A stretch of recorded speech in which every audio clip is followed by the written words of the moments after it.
hit the road. My heartbeat is drumming, but my head's in the zone. Now hearts may be broken, and tears they may fall, but after decades of hoping, it's nice to be here at all. They didn't see us coming, but we can make it alone. Let's just believe until we have to go home. Good morning all, welcome back in to another, I've given up counting at this point by the way, you probably noticed, another Euro breakfast stream, probably the most important one so far because it's all or nothing in the minute for Scotland. And to reflect that, I've got my podcast buds down below. We have Chris Rampant, how you doing my man? Yeah, good. A massive day, obviously. Everyone's excited. I mean, me travelling through to hopefully have a sesh with you. I'm really glad that I'm up early, actually, mate. I'm glad you've got me up early on a day of a sesh. Overjoyed with that. He's but no, going to turn up, push to the pub. Oh, it's massive. It's massive. I mean, even just travelling through, mate, I mean, opportunity to strengthen up the Pokemon Go team, hopefully snag a few Snorlaxes, so absolutely delighted. That's an I never expected here this morning, so move on swiftly. And also Troon's massive fan right there, Mr. Ben Grant, how are you? Not bad. Thought we always do the podcast and I felt a wee bit left out with the hat thing, so I thought I'd get a hat on for the podcast, but I'm fucking roasting, so I'm taking off. And talking of which, I think the next fan's going to do the same thing. Yeah. Let's get a bit of balance. So even though I forgot him on the tweet, he's here. Keg, how you doing, my man? I mean, you know, afterthought and all that, but yeah, no, I'm all right. Yeah, I'm good. How are you, sir? I mean, to be fair, with the build-up to this game, nobody's really considering England. It's all about Scotland. So, yeah, unless you're on the BBC, or RTV. Euro 96 on the 50th loop. Apparently it's live right now as we talk, by the way, on TV4. Like, what? You think England hadn't done anything for about 27 years or something, eh? Like, they're acting like we fucking won the thing, for fuck's sake, aren't they? Genuinely acting as if he's didn't go out in like the quarters. So, let's get started, shall we? Before we get full on England-Scotland old enemy propaganda, we'll start with yesterday's games. And we had both a Ukrainian correspondent and a North Macedonian correspondent on yesterday, and I think that turned out to be one of the best games that we've had in the tournament so far. Ukraine beat North Macedonia 2-1. Anyone want to jump in first? Looking at it, it was a fairly even game as well. There's a couple of chances for Macedonia that were deemed offside. Pandev obviously had the opportunity to smash one back in. But no, it was a really good game. Obviously, it was kind of difficult to watch when you got two kids screaming and stuff, but cracking game. Some really good goals as well. Yeah, it's just nice to see two teams actually attacking each other. And a lot of the time there's been like one team mainly defending and kind of hope for the best, but I'll move on to who want to jump in, Ben or Chris? I think I'll jump in. I think for me, the thing that big shocks me at the moment is the Macedonia are like no mugs. I genuinely thought of Macedonia in like the San Marino brackets of the world. Like, genuinely didn't think they were anything in terms of it. And I've watched them play twice and I thought, like, these boys can play. Like, obviously got your man Pandev. I know you're a big Pandev fan, Mozza. Big Pandev fan. But I mean, looking at the team, like you got like the boy Alioski, who was at Leeds, man. I didn't even realise he was Macedonian. He's a great player for Leeds last season. I was fairly shocked by what Macedonia had. I know they lost, but I was very, very surprised by what they could do. The only downside of yesterday is Pandev is no longer their youngest scorer at a tournament. I enjoyed that little stat. Alioski cruelly taking that away from him. But how'd you find the game, Chris? I literally jumped on the Euro 20 app when you mentioned that we're covering games from yesterday. So, and unfortunately, I only managed to see a wee bit of the Belgium game. But no, Ukraine. There's a lot of players that we never really covered, but I know Malinovsky. I really rate him. He's been at Atalanta. But Ukraine, I'm actually surprised. I mean, I think we did mention the fact that it was going to be one of the more open groups. But you've got to feel a wee bit for North Macedonia. Certainly Goran Pandev, much talked about, but hopefully they can go out and get something in the next game. But yeah, I thought that was an interesting group, and I think it's shown that, to be honest, that the games have been rather close, I would say, you know what I mean? So technically they're no dead yet. If they get a win in their final game, there is you're saying there's a chance. There is a chance, I believe, but it's very unlikely, isn't it? They've came along, they've enjoyed themselves, their first ever tournament, and they've played some decent stuff. I think that's all they really wanted to do. And guys like Ennis Bardi, Elmas probably done themselves a favour with getting moves as well. They've played pretty well. But we'll move on swiftly then to Denmark-Belgium, which again I really enjoyed. It was a tale of two halves. So Denmark first half, Belgium, as soon as Kevin De Bruyne came on, that was it. Just totally took over. Keg, you want to go first again? Yeah, I mean, looking at the game stats, obviously the first goal from Poulsen anyway was an absolute belter from Denmark. And then obviously De Bruyne's goal in the second half was amazing as well. But I'm looking at some XG stats here, that Denmark have created 4.22 XG and conceded 1.5 XG so far, but they're yet to pick up a single point. But if you look at yesterday's game, they had 21 shots compared to Belgium 6. It's just an outstanding performance. You do wonder if missing Eriksen and the whole situation of Eriksen may have changed things up a little bit. I still think Belgium probably would have got the win, but yeah, I think obviously it's going to be affecting them a little bit. But no, it was a really good game. Really good game. Like I say, some really good goals. I just think that Denmark were very unlucky in the end not to actually come away with anything from that, considering how dominant they were. Yeah, they've just not really got somebody to put the ball in the back of the net regularly at the minute. I think that's the issue, because Bring back Lord Bentner. And Lord Bentner, that's it. Clearly missing the man himself. But Lukaku is just a force, isn't he? Like, the first goal especially, all he did was get 1 yard of space and suddenly he's gone. And to think that teams in England tried to play him just as a target man, I mean, look at him. He's a phenomenal striker. So Ben, Belgium, impressed, not so impressed? I think they look really good. I think they started obviously quite slow yesterday, but yeah. I mean, as you say, when De Bruyne comes in the team, he made a massive. They were good in the first game, and I thought they looked pretty good there. But obviously, I think the thing about Belgium to look at is the defence. I don't see, like, they're all attack for me, and that's good. And if you're going to go and score 2 or 3 goals a game, but defence is weak. I don't rate Denier at all as a centre half. I don't think he's. I think he had showed a lot of promise when he was at Celtic, but I've never really seen anything from him since that says to me he's like.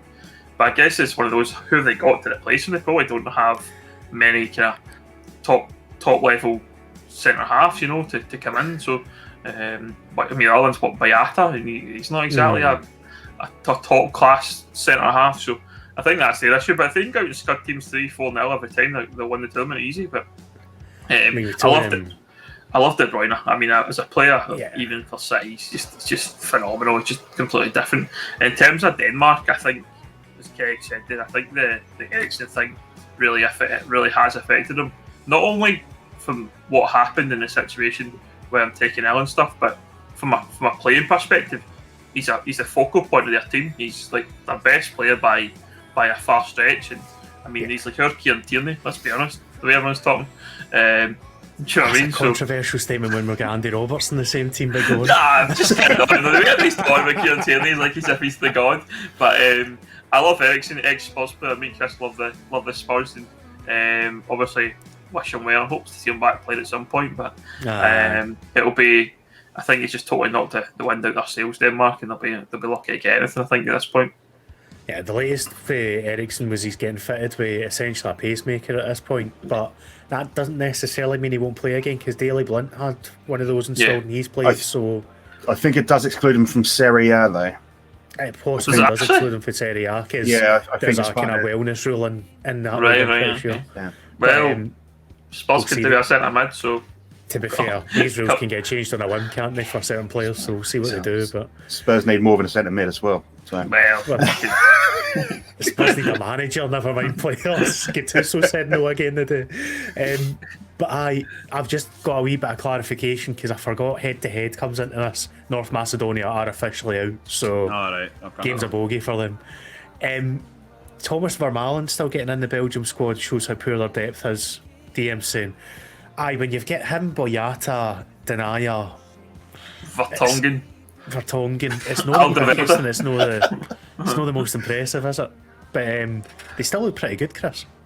Yeah, I mean, De Bruyne, I think I said in the last time I was on here with you and Michael that I felt this was Belgium's last hurrah. And what I meant by that is I think, the likes of Vertonghen, Alderweireld, some of the older sort of boys, I think it was maybe a wee bit unfair because Lukaku's certainly in his prime, and I think Belgium are still sort of a world-class team, but I don't see them staying there, if I remember saying that right. I think this will be their last sort of major, I guess.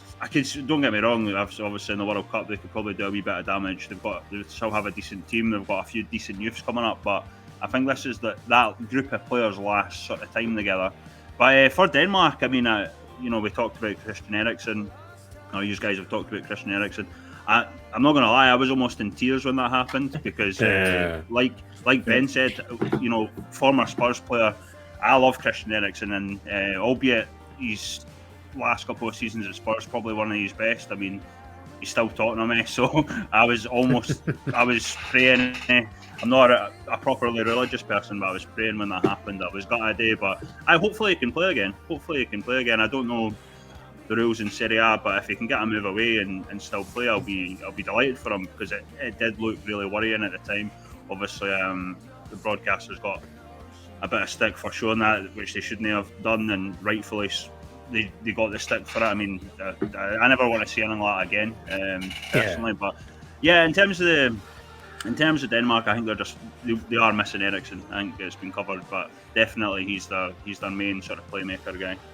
I noticed Clive Tilsley having a sly shot at that as well on commentary, saying, talking about the pictures where Eriksen's miss has been kind of the last memory, saying even though they probably shouldn't have been shown. So there's a subtle wee dig in there. I quite enjoyed that as well.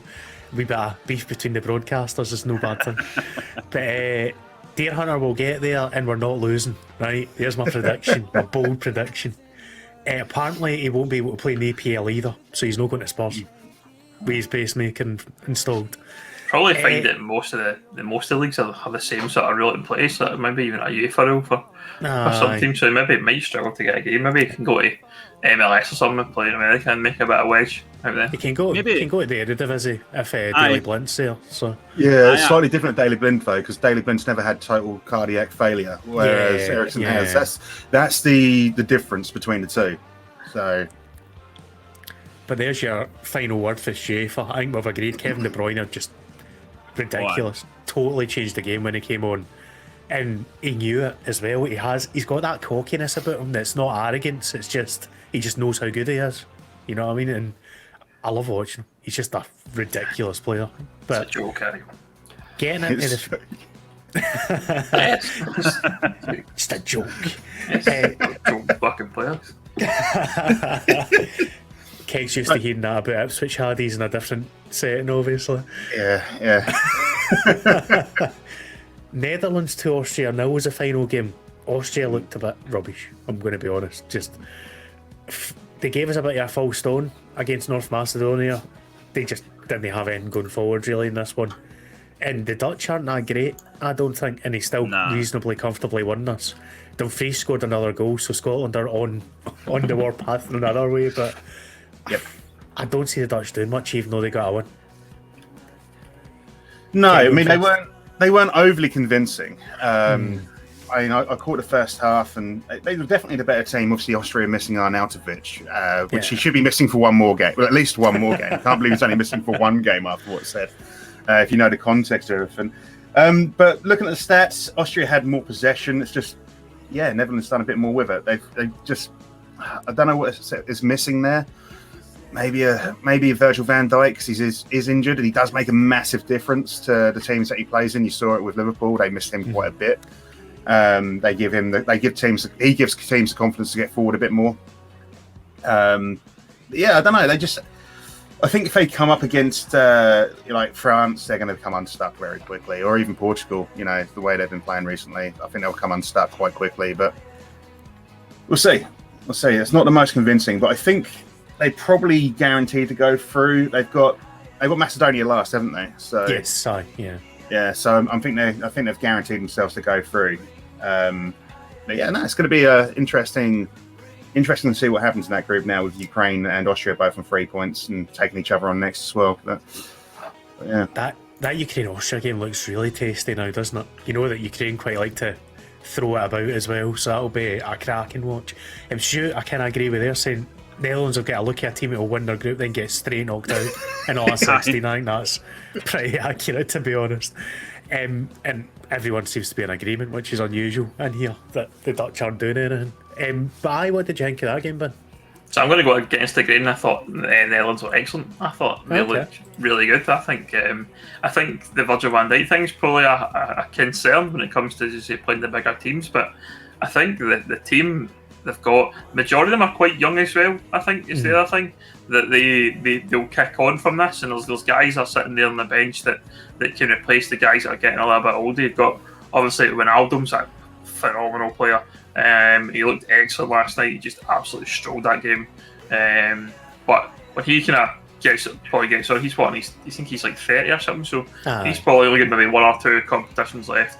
But you've got like guys like Gravenberch who came on last night and looked really good on the ball and probably can fill that gap just really nicely. So they've got loads of depth, I think, as well in the squad, and I genuinely fancy them to go quite far. Brazzle Dazzle will get there shortly, don't worry. We'll find out if there's still the same confidence in the Scotland chat.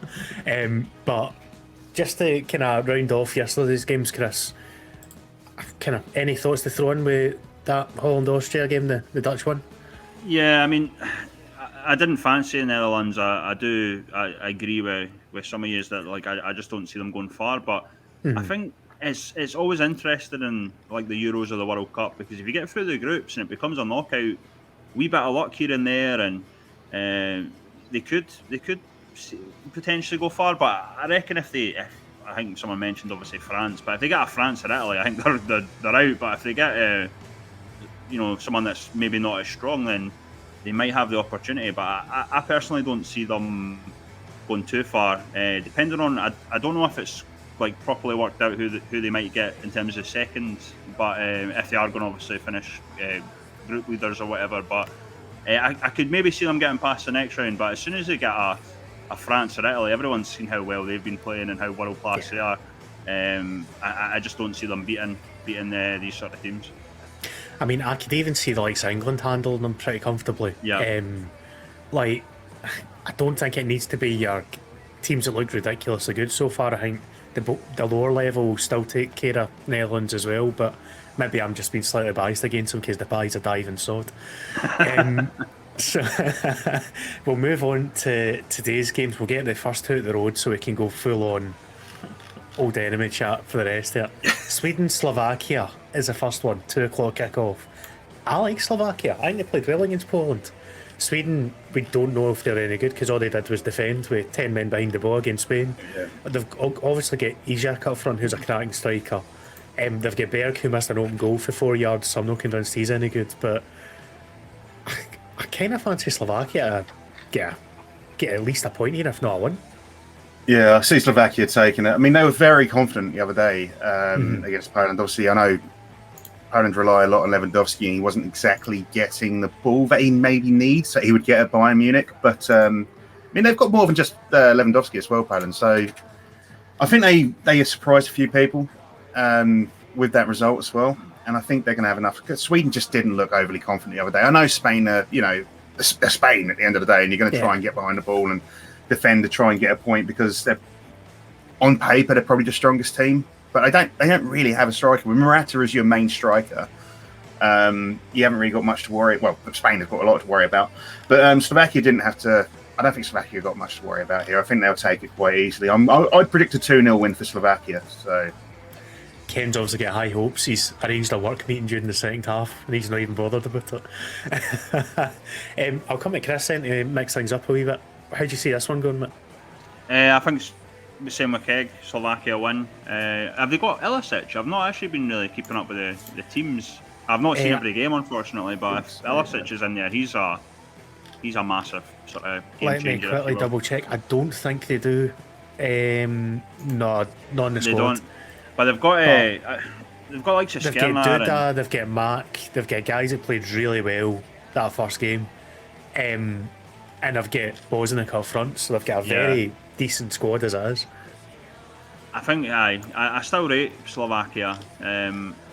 I wasn't sure. I couldn't remember if they had Ilicic, but I love Ilicic. Obviously, another Atalanta call out there, but he's class. But I do wonder about that. Actually, I need to sort of see why he wasn't called up, if he was injured or what. But I do fancy Slovakia over Sweden. Like. Believe it or not, Vladimir Weiss is still playing for Slovakia. He is in the squad, and he looks every inch of the 31-year-old that he is. Probably looks about 40 at this point with the tough paper. Still going with the skinhead. He is still going with the skinhead as well. Aye. Any Vladimir Weiss propaganda for yourself, Ben? The only thing I know about Vladimir Weiss is he scored that absolute peach against Kelly once at Ibrox. He did indeed. That's about it. That's about the extent of my Vladimir Weiss knowledge. When he played for the artist family known as Glasgow Rangers. Had to get that once. You set it up for me. I mean, I'm not gonna let that go, man. But I'm going to go against the grain and say I fancy Sweden to get something out of this. I don't rate Slovakia at all. I just don't. I haven't seen anything from them that in the past. Then I know when they played like Scotland and stuff, they were decent, but I don't like Hamzik. I think is one of these guys that you hear talked about a lot, and I don't see anything for him that I think he's ever delivered any sort of like.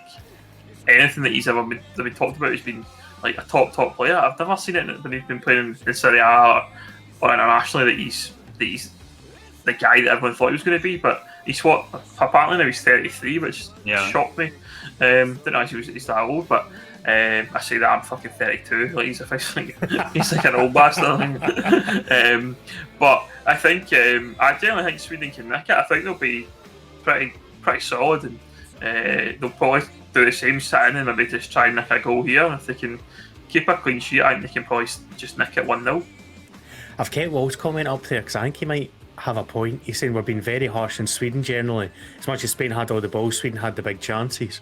Basically because they were just playing on the counter and Spain committed everyone forward. But we didn't get a chance to see Sweden properly. And I think that's why I'm maybe a bit more dismissive than I would be normally, that all they did was sit back. They can't just sit back in this game.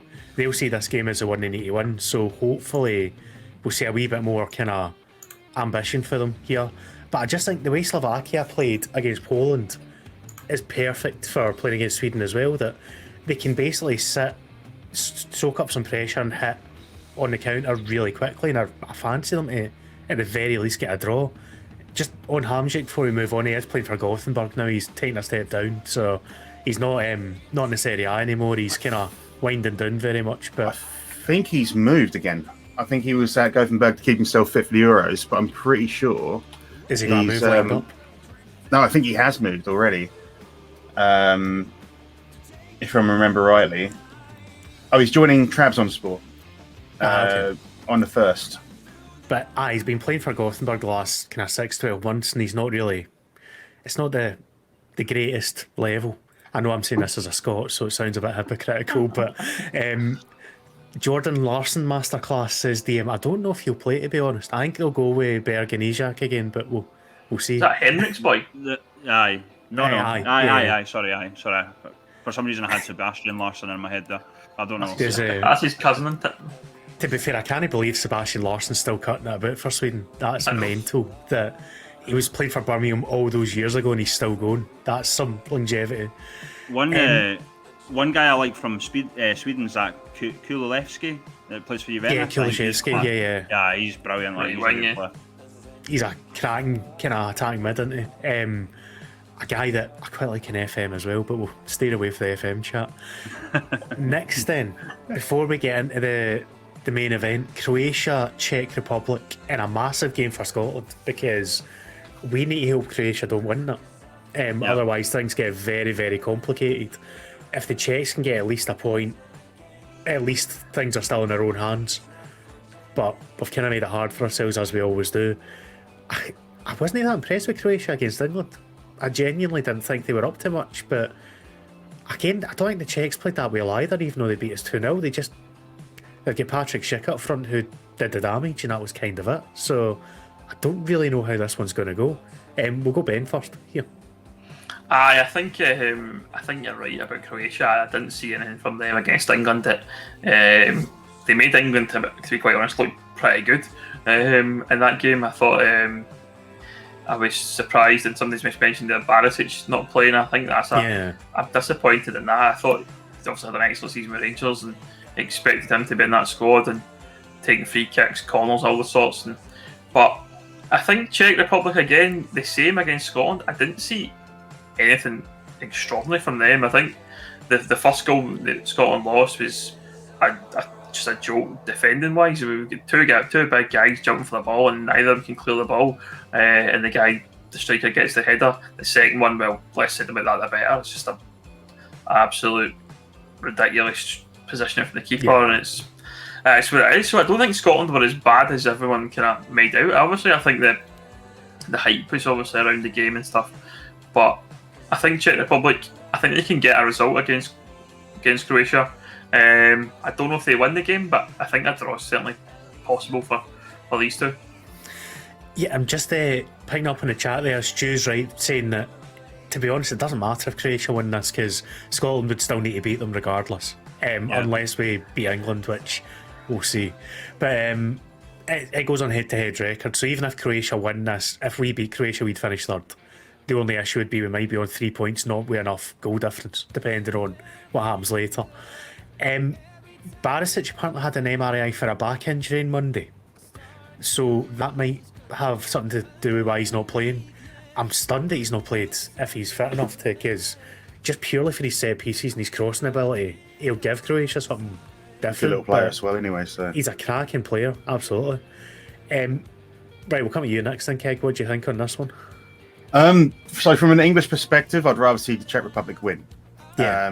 Because if England win tonight, then we are guaranteed to go through. You know, I don't think there's going to be much of a game. I think it's probably going to be a bit of a bore draw, 0-0. Personally, I didn't see much from Croatia the other day. As mentioned a little while ago, they did make us look good. England haven't been brilliant, let's put it that way.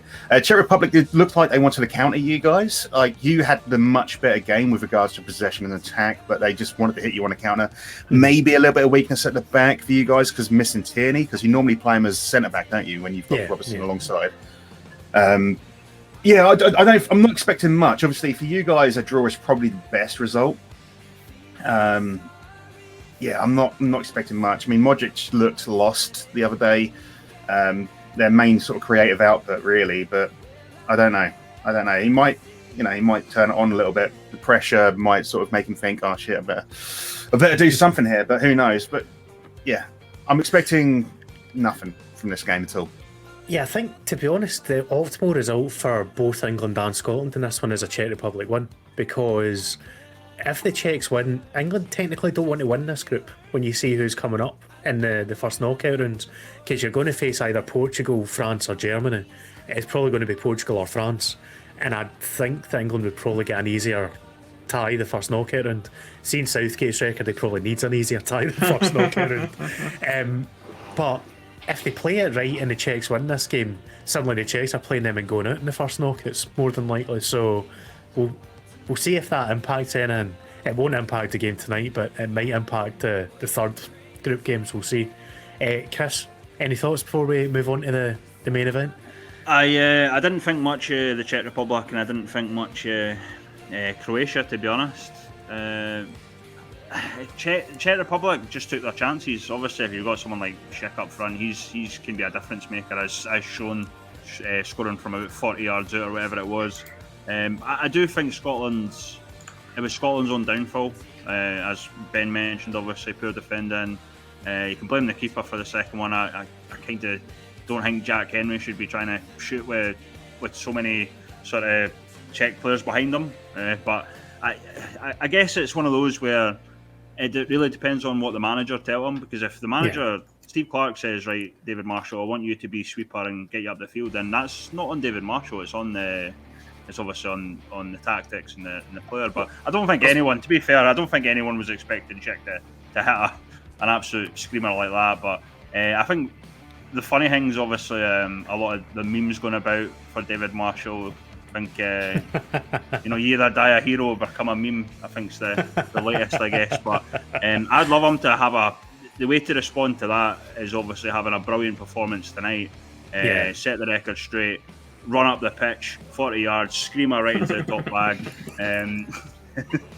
I mean, that's not going to happen, but if it does, I mean, I'd love it. Go full Jose Luis Chilavy on us. Kate made a good point in the chat. Souček did a fantastic job in McGinn. Totally took McGinn out of the game. If he does that against Modric, suddenly Croatia's looking even more suspect. So, yeah, it'll be interesting to see for a tactical side of things. We'll be on the pints watching the end of that game, no doubt. So, we'll give some impartial analysis through the bevy. Right, it's time. The main event. Main event time. England, Scotland at Wembley. The game that Euro 96 apparently is a build-up for, if you ask BBC Live TV. We've put ourselves in a position that we need something, I think, tonight, because I saw JR mention goal difference. The reason we're bringing up goal difference is to go through in third place, you need to be the third place team. So 2 third place teams won't go through, and the rest who have got a better record will. Goal difference comes into that, because everyone's going to be 3 or 4 points that gets through. As it stands, if we get a draw tonight, we're in a much better position. If we lose, goal difference is going to be huge, because we will be on the 3 points if we beat Croatia at best. So we cannot afford to lose heavily. That's the long and short of it. I kind of fancy us to give England a game, but I'm not convinced we'll win. I could see us getting a draw, more likely than not England get a win by a goal or 2, I think. But Tierney being available is massive for us, and we need to play Che Adams. I think that's a given. Especially if Harry Maguire might be playing for England, we need that pace in behind, given that he's not played for months now, and he's not great with pace anyway, as it is. If him and Mings and Stones are together, I fancy Che to give them some issues. Are we going? Yeah, let's go Scotland first, Chris. Yeah, I think one of the predictions I made was Che Adams scores against England, and I think that will happen tonight if he starts. He needs to start for me, obviously. He definitely needs to start. The one player that was surprising for me that stood out in the game against Croatia for England was Calvin Phillips. I thought he was brilliant. Really come on under Bielsa at Leeds, but yeah, so that was a wee bit surprising. I know a lot. Raheem Sterling also gets a lot of stick. Maybe not had the best season at Man City, but I think he's a player that could hurt us, depending on, obviously against Stephen O'Donnell, could be a bit of a mismatch, so that would worry me. The thing about these Scotland-England games, I remember hearing something about we should be put England, an ominous England pundit saying, we should be putting 7 past Scotland, but traditionally these games are often close, usually 1 or 2 goals in it, there's nothing between them. The reaction is we need to get something. I think I said I don't think we'll get through if we don't beat Czech Republic, but I've kind of changed my opinion on that, because seeing Croatia, I think they're there for the taking, but we definitely need to get a result tonight. And I think I think we definitely need to get a result, and it'll be, I don't know, I can't call this, I'm buzzing for it obviously, but I still think England's being at home's a massive advantage. Obviously, being at Wembley. So, but hopefully, the fans make some noise and we can go. I'm actually interested to hear Keg, but I guess we'll go to Ben first. But I want to see this one. Ben's got something he wants to say, and I'll set him up for it. Because Ken mentioned about Patterson. What's the clamour? There's only one type of person clamouring for Patterson, and that's deluded Rangers fans. Because the boy's only played enough senior games to count in 2 hands. He's not going to get thrown in against England for an international debut, and he's not the strongest defender. He's great going forward, but we can't throw him into this game and have him absolutely toasted by Raheem Sterling. That's not great for the boy. What about turning it right back, by the way? A lot of people That's not think happening either, because Nah. if he's got a calf knock, he's not getting risked at wing back, running up and down the pitch like that. He might be slightly more limited in what he does for centre back, but I can't. I think Forrest is the only change that you could see for O'Donnell, but I think O'Donnell starts. Yeah. And on that note, let me throw it to a man who is a big fan of Stevie O'Donnell, Mr. Ben Grant. I mean, I'll caveat being a big fan that I was fucking raging he left Kelly, right? Let's be clear about that. When he left Kelly to go to, I think he said he wanted to play a bit a higher level and ended up at fucking Motherwell. Right, so let's just have a chat about that first.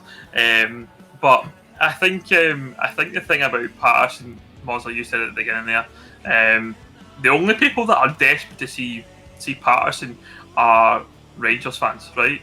Now, I understand they've watched Patterson for what, was it 8 or 9 games or something he played in the season. He played well. I mean, don't get me wrong, when he did come in for Tavernier, he was pretty good. But again, he's an attacking forward. He's what, 18 or something like that, 19? He's a wee boy, let's be honest. With hardly any match experience at all at that kind of level. And Sterling will rip him apart. I mean, Sterling's probably going to rip apart O'Donnell as well, but I think O'Donnell has that experience and kind of the players will be able to kind of maybe trust him a bit more and rely on him a wee bit to do the defensive job, because the game is not a game to be bombing up the wing and try to get balls in the box. We need to play on the counter and attack them through the middle, because let's be honest, Maguire and either Maguire and Stones or Stones and Mings are not the best two centre backs you've got, so that's good for Scotland. But this Patterson thing needs to stop. The thing that I find weird, man, about it all is all these Rangers fans that all they want to do is say they don't want to support Scotland. Then all of a sudden they've got an opinion about Patterson coming into the squad. Fucking make your mind up. Like, what is it? Start supporting us if he plays. Like, what's it to be? Like, I think that's the thing. So I think O'Donnell plays. You listen to Clark, and he's one of his interviews, and obviously Clark is very aware of what's been said about O'Donnell online and stuff. And when you break it down, I don't think he had a terrible game. In that respect, I think the mistakes he made were very obvious. I think in the first 5 minutes, he lost the ball twice and then gave a foul and stuff like that. And it was like you could see he was not having a great half, but I think you play him, you tell him to kind of calm down, just watch Sterling, keep him at bay if you can, and then we'll see. He needs to stop the balls. He needs to stop the balls coming in. That was the biggest thing for me. Is like we had too many balls coming into that box, and if you've got someone in like Harry Kane there, he's gonna hurt you. But I think it's going to be different because with the wingers. With England, I don't think they really get a lot of balls into the box. Keg might know something more different. He's probably watched England more, but to me, I always feel like the likes of Sterling always tries to cut inside and whatnot. So it's a different danger. I think Sterling really worries me, though. I must admit, I think out wide Sterling, if he is playing, obviously they might have like Jadon Sancho or someone, but he does concern me tonight for the game.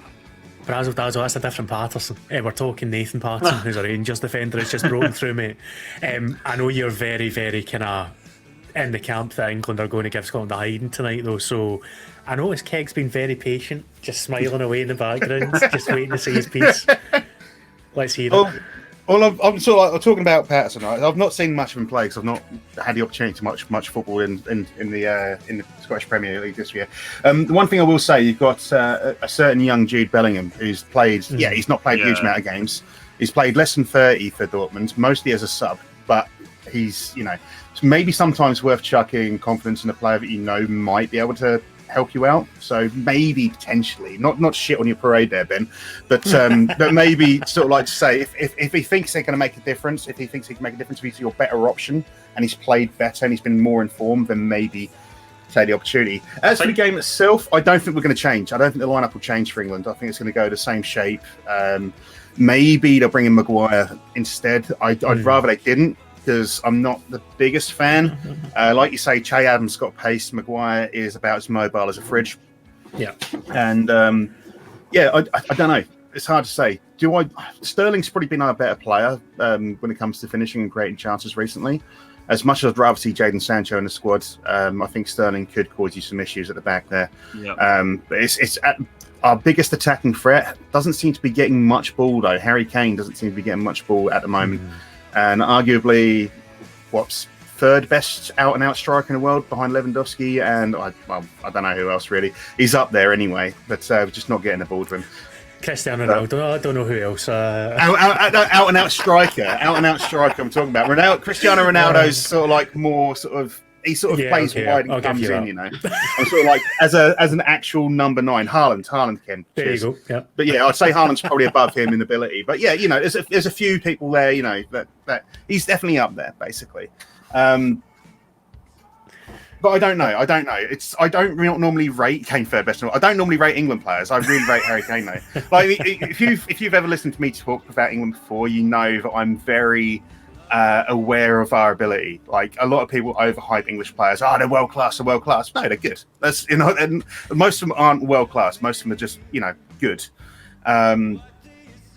Tonight though, I'm not expecting much. I've mentioned it before that Scotland, no matter what the sport is, Scotland will always raise their game by about 50, 60, 70% against England, just because it's England. Same for Wales, same for Northern Ireland, same for Ireland. They just want to beat England, which makes sense. It does make a lot of sense when you look back at things, especially when it comes to a lot of supporters as well, and how brazenly confident they can be. But I'm expecting a 1-1, maybe quite a few cards as well tonight. I'm expecting a high fire game. I'm not expecting an out-and-out. Yeah, I'm not expecting an out-and-out win for England, put it that way. But I'd be boldest statement yet. I've just seen in the chat, by the way. England will walk this tournament. That's a that guy's on bold the beers early, man. Fucking hell. But you've seen Italy and France. That is a bold statement. I'll be foaming at the mouth if Harry Maguire's playing, like, honest to God. I don't know how much did Man United pay for him? About 80 million or something? 70 odd, aye. Crazy. Don't get me wrong, he's a good defender. He's a good, solid defender, but you can be got at with pace. Oh, yeah. And I think we'll play London Dykes. That was the other big question going into this. I think we'll play Dykes with Adam supporting him, because Dykes got a lot of flack in the Czech game. I didn't think he played that badly, but he had no support. Christie was meant to be the man giving him support, and it's all very well playing a guy who's not the most mobile, who's a target man, when he's got nobody to give the ball to, or nobody to flick onto, and he was lost a lot of the game. He had a great chance that he missed, had another half chance that he missed. He still hit the target, but especially one on his left foot for the set piece, you've got to score those. And that's why Che needs to play. Che's more of a finisher. You can't have Dykes as your main goal scorer because he isn't that player. He needs to be the man setting up Che Adams, basically. So Katie's disagreeing with me here. Man couldn't have finished a Happy Meal. That's not his job though. That's like, Dykes isn't an out-and-out goal scorer. He's a set-up man to work with somebody. Like QPR, when he played alongside Charlie Austin was banging goals. And I don't know. Dykes has had to step up when Austin got injured and went a wee bit of a decent run eventually, but he has struggled a wee bit with that move. So if I had to choose between the two, I would put Che Adams at the start. Yeah. But we would need to play a different type of game for the Czech game, because all we did was lump the ball up a lot of the time, and it was just, we missed Tierney's kind of transitions there. There was nobody really passed in the midfield. There's no movement. And if we do that again, England will scud us. Basically, all we're going to do is punt the ball forward. That description of Dykes worried me a wee bit there, Mozza. I was getting Ollie McBurney vibes. Oh, he doesn't score in that, but he does a lot. The difference is he has actually scored in a shot, so... You know what I would have loved to have seen, actually, genuinely? You know when Trent got injured? Yeah. Yeah, for Gav to bring in another right back just to shit out you. Yeah, Tav. Just to shit out you, just play him in the Scotland game, just nothing else, just that one time. It would have been fucking hilarious. To be fair, would have been pretty hilarious, yeah. Would have been outstanding Chowser if they'd done that, to be fair. Given that they're playing a right back at left back, it could have happened. You know? I'd like to point out though, someone mentioned a while ago that the whole Razor game's a load of pish and that England aren't as good as they think they are. I've really said that England aren't as good as they think they are, I'd point out. I'm just saying that you like to beat us. That's why you're going to raise your game. Keg, it's the internet. You say something like, make it clear as day, and they're like, oh. They latch onto one thing, latch onto one thing. But I like what you said nailed about... it with Dykes here. You can't play him as a lone striker. He needs to have a man with him. what I'd kind of say as well. I like what Keg said about Harry Kane, and I agree. I do think he's world class, and I'm not just saying that because I'm biased, obviously. But I think me and Ben are in a very awkward position if he scores tonight, because we can't. I've said before, I can't hate Harry Kane. I can't hate on the guy, so I'll need you to step in, Mozza, or someone to give him a wee bit of abuse, like, because it's not in me to do it. Even if he leaves Spurs or whatever's happening with him, I just can't hate the guy. I honestly just can't see myself ever giving him abuse. There's a bit of debate going back and forth. Brazil's just gone full on wrapping himself in the St George's flag, going on the warpath. I'm loving this. The thing with England, when I look at the squad, I think Phillips won't have as good a game because we won't give him as much to do. Like, he actually had Croatians to keep an eye on in terms of an attacking sense. I think most of our attacking will come down the wings. We'll get the wing backs getting up to a point, Tierney and underlap one side. You'd think Shea will kind of gravitate over to the right wing if he's playing in that Christie role, but not as far. Christie was miles off in the touchline, just not getting involved. I think it is either going to be Christie or Adams. I think that's a given.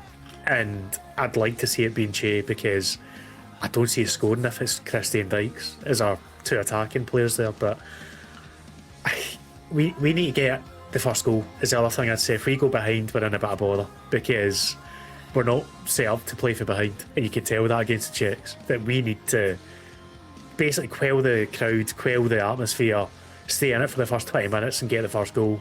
Otherwise, it could be a long night. Just to put a slight dampener on things. Are we all saying? I think it's what 5-5. Well, a 5-3-2 or a 5-3-1-1, depending on how you look at it. Yeah. Are we all kind of? I would probably say that's going to be the formation that Scotland will play. Like, who plays in midfield though? It. Who plays in midfield though? Do we think, like, is Armstrong the answer for that? Like, if we want to play a bit more defensive, I think he gets a drop.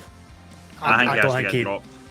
Like, the second goal was technically his fault as well, if I remember rightly. O'Donnell ended up going out to put the pressure on for the cross, but I think it was Armstrong's responsibility and he just didn't do it. So who do we drop then? We drop Armstrong, we drop Christie, presumably.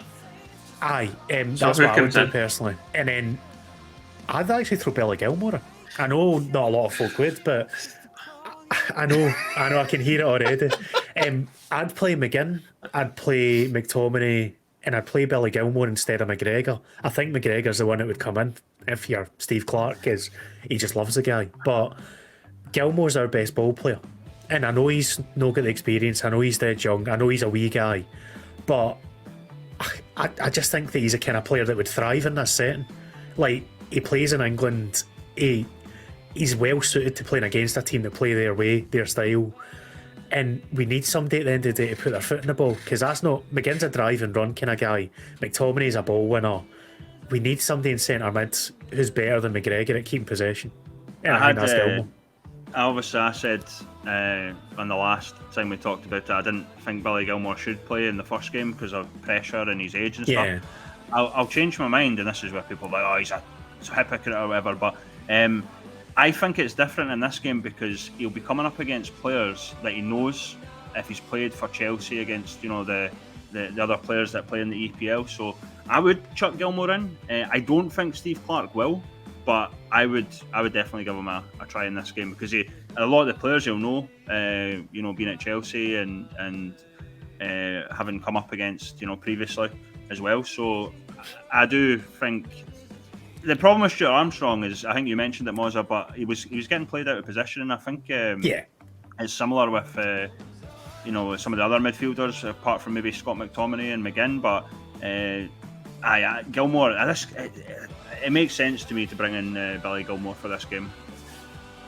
I know Ken's not a big McTominay fan, but he is a combative ball winner midfielder in my book. So I know you don't rate him. He's a B-Tech Fletcher, isn't he? So.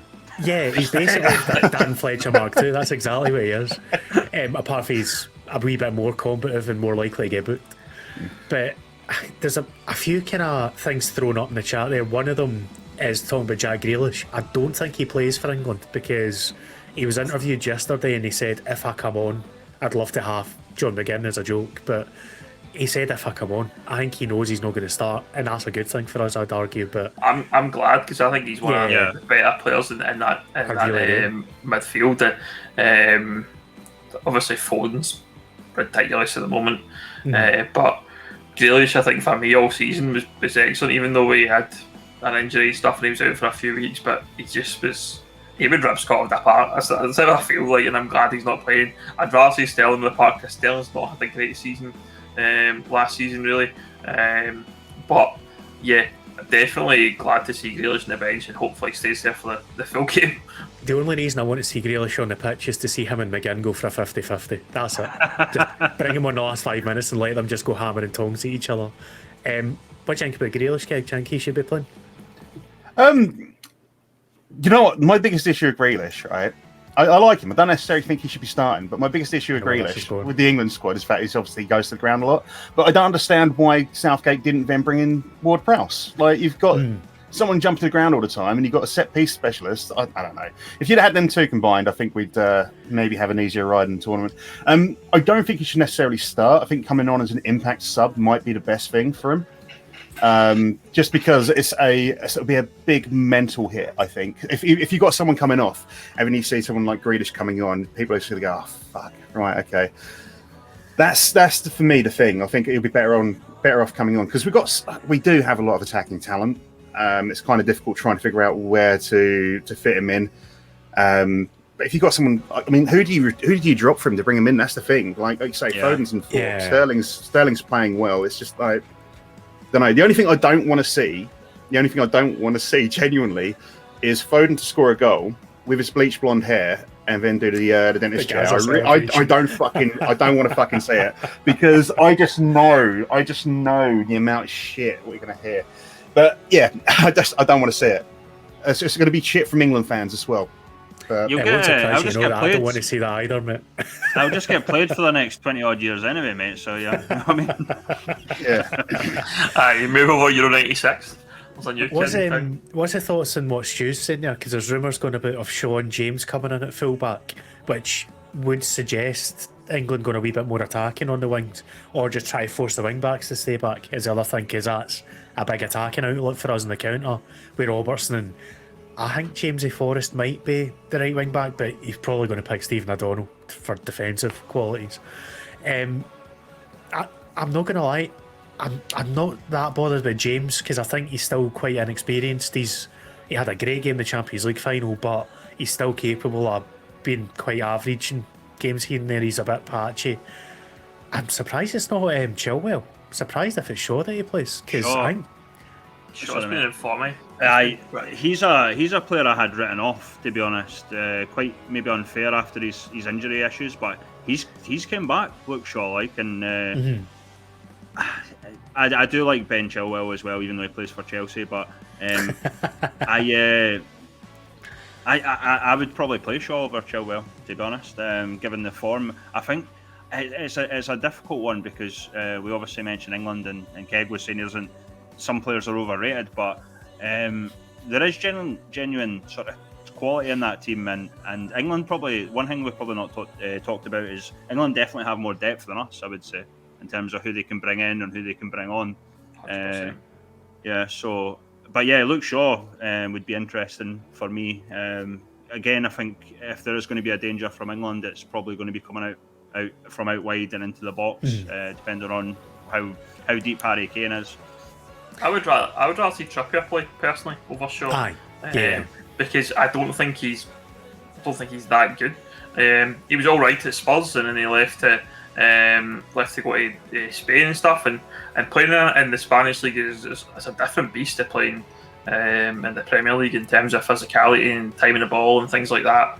So I'm quite content for Trippier to be left back, and maybe a Forrest then can go at him and get a bit of pace at him and get him tied in knots, because that could be an option. But I think for Scotland we need to play through the middle. I think that's the absolute set. The two go these two Stones or Mings or Stones and Maguire, whoever it's to be, and I try and annihilate them and try and get a goal, whether it's for the edge of the box or something like that. Maybe getting special, arriving late, put one in for the edge, but it would be quite nice. But Aye, let's have Trippier playing if it's me. He's another one actually. I would say, Ben, because I didn't really overly rate him at Spurs, but then he's had a class season at Atletico, so I still don't think he's worth 48 million or whatever. 40 million they're getting quoted. But that's just because it's Man U. Like, just double the price when Man U come calling it a minute. So you made it off your own back when you spend 80 million on Harry Maguire in it. It's like, you're asking for trouble, aren't you? Let me throw this to you, Keg. Don's asking about Raheem Sterling. If he hadn't scored, would say he's played well. Feel a lot of England attacks ended with Sterling. I think if he hadn't scored in the first game, the media would still be a wee bit against him, though. They seem very... I don't know, with Sterling, the English media are really weird. They love to hate the guy. Like, I don't get it. Actually, I do get it, because there's undertones of certain things. But... Yeah, there is. He's a quality attacking player, regardless of what your opinion is of him generally. And he's the one guy that... I don't know, he's the one guy that from that first game you'd be looking to create something. He's I a like constant Dan James. Dan James. He's more than... I think that's a bit unfair. I think he's more than... He's a competent Dan James, is what I said. Competent. But yeah, I think he's more than pace. Maybe take one or two off the pace stats and put them into passing for Sterling. He's not a bad player. He does sometimes maybe get a little bit greedy, and the attacks can end because of that. So he doesn't get his head up as often as he probably should do. But he's a good little player, and obviously you've seen how far he's come since he's been under Pep. I mean, I quite often shit on Pep because he's done things with built clubs and money. Well, he hasn't with Man City, has he? But he has improved a lot as a player, and yeah, he's definitely become a better player. But I think the fact that City are looking potentially to sell him this season, I don't know. I think you got maybe Sancho's probably the better option still, but.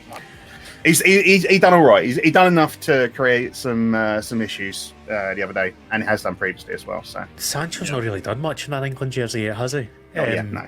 Having said that, though, the problem we've got is, given that there's 5 subs available, if we get to the point, say 20 minutes left, we're beginning to get a bit tired, and England go, it's not really happening. Let's throw in Sancho, Grealish. Yep. And suddenly O'Donnell stand there like, oh God, take me off, change me for Patterson. That's the other fear I've got, that even if we keep it tight up to that point, it's going to be really tough in the latter stages when these fresh legs come on, guys that are just as good as the starters for England. We've not got that luxury. The guys that are coming on are a slight step below what the starting team will be in a lot of cases. I wouldn't put Nisbet in the same level as Che Adams, for example. But we'll put ourselves in a situation, we just need to get something for the game. Simple as. And I'd love to sound more confident about it, like half the Twitter seems to think we're back winning the tournament again, but I think that's just a meme at this point now, isn't it? It's a bit like it's coming home. It's just become a bit of a meme. Yeah, like no serious Scotland fan thinks that we're going to go further than the first knockout round, I don't think. Unless we get somebody like Holland that we've played well against in a friendly and think there's a chance. You're saying there's a chance. But as Kizmalo says, 70th minute, bring on Grealish, Sancho and Rashford. No thank you. Can you get some thoughts on Hanley, Katie? Is that going to be an appropriate finisher? I will go with it. Apparently he's got a bit of speed that I've never known about Tona. That closing run that he did against the Czechs, where he outpaced Patrick Schick. I know Schick's not the quickest, but where did that come from? Like, it almost looked like he'd been playing in Russia for a year on the PEDs at that point. He was class. By him. He had a brilliant game, Hanley. I was very surprised. Very surprised. He's fine if you ask him to do the simple thing. If you just say to him, be just your solid defender, doesn't need to worry about passing the ball too much, get it to somebody else, the easiest ball beside you, and just defend, he's fine. I think I prefer Liam Cooper, but I can see why Hanley's playing in the middle of the three. Any thoughts? No, I'd agree with that. Mozza, I think since he's came back, because he was out of the Scotland squad for about 5 years or something like that, something ridiculous. Yeah.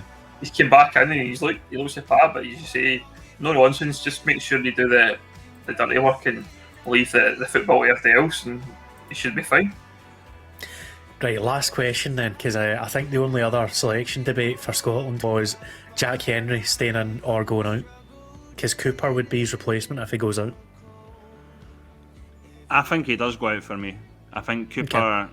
I quite like Cooper as well. I think you're probably looking at a back three of Tierney, Hanley, and Cooper, and I'd be happy with that. I don't think he's done a lot wrong. Obviously, I kind of criticised him a wee bit for taking a stupid shot from like 30 yards out or whatever it was. But to me, it's just his awareness going forward that worries me. But I think he's actually a decent defender. I think he's came on since leaving Celtic. But the thing that I like about tonight, mate, is I'm not overly excited, which is good, because if I'm really up for it, I always feel like low I let you expectations, down. isn't it? But if you've got a low Yeah. expectation, that's when, like, just even for a night out, like, oh, I'm not that too bothered about it. You go and then it becomes like amazing, staying stalling for the next week or whatever it's going to be. So Imagine going for pints with me and saying, "Oh, I'm not looking forward to it." Aye. not in a bad way, not in a bad way, Mozza. No, he's talking the game, man. He's obviously talking about the game. I'm winding him up. I mean, I'm I was totally going up to for. say, this man here to my right hand side knows about pints with me in the tin. He's on your left. on your No, left. he's on your right. Aye, Sorry. the No, right. no, he is on your right. The way he went like that, it was like, no, he's on your It's left. not all about you, it's about the folk watching, right? I'll definitely be drinking tonight, put it that way. Right, final word goes to Keg then. We've talked enough Scotland. Yeah. What do you think prediction-wise? Let's hear it. I'm expecting a 1-0. I'm not expecting anything massive. I'm expecting you guys to try and close it down a lot. I think you'll maybe get us on a break at early doors, maybe, because we're probably going to go a little bit too attacking. Like you say, Che Adams a bit of pace, maybe get behind, stick one away, and then we'll try to push back, attack, and get one towards the end. But yeah, I'm not expecting like the most exciting game in the world. Maybe, like I said earlier on, quite a few cards probably coming up, but I'm not expecting the most exciting game in the world tonight. I'll go 1-1 as well. The spirit of Don Hutchison doesn't quite come back to the 1-0, but all in the Croatia game, if we get a draw, and I'd be happy with that winning in, basically. Ben I'm going to go 3-1 England. and Chris. I'm going to go 2-1 Scotland. Yes! We got He's a on the I'm going beers, to put it on the line and say Who's I'm this going to guy? go for a win. I think we can. If Harry Maguire's playing for England, I think we can really get at their defence. Yeah. I still worry, obviously, about what you mentioned about players coming on later on, but I just have a feeling. I think there's a feeling about this. All the Scotland fans going down to England, all that sort of stuff, and because I don't feel really up for the game, that makes me think it's going to be something special. Because when I am really up for it, I get disappointed. When I'm not really up for it, I'm actually like, wow, that was pretty amazing. So I'm in a weird mind about it. I think we'll win tonight, honestly. I don't know if it's more hope than part overhead, but I certainly think we'll get a result tonight. If it's going to be a draw or a win, I'm quite confident. No, I'm not confident. I'm not confident, but I'm confident because I'm not confident. quietly confident is what you're trying to say. He's quite loudly confident, actually, Right, as we finish up, I'll give the last word to Pig Guys on the chat saying typical Scotland. Last time they won at Wembley, they still lost. Get your bets on at Willie House for that. It's going to win tonight and lose in disgrace against Croatia and go out with 3 points. It's almost a dead cert. Just to end on a positive note, I still remember Morocco, right? I was away at the time. It scarred me. But listen, thank you very much to, firstly, you guys for joining us. I enjoyed that chat this morning. I always enjoy these, but Scotland England, something a bit different, isn't it? We'll be back tomorrow morning. I will be hungover with the reaction. And at the minute, I think it's Ben1885 and Gogsy that will be joining us, two Scottish YouTubers that you'll know. But obviously, I'm just going to say, may the best team win. But secretly, I'm saying, may we win and absolutely shit who's England, basically. So enjoy the games today. We'll see you again tomorrow morning. Catch you, folks. See you, chaps.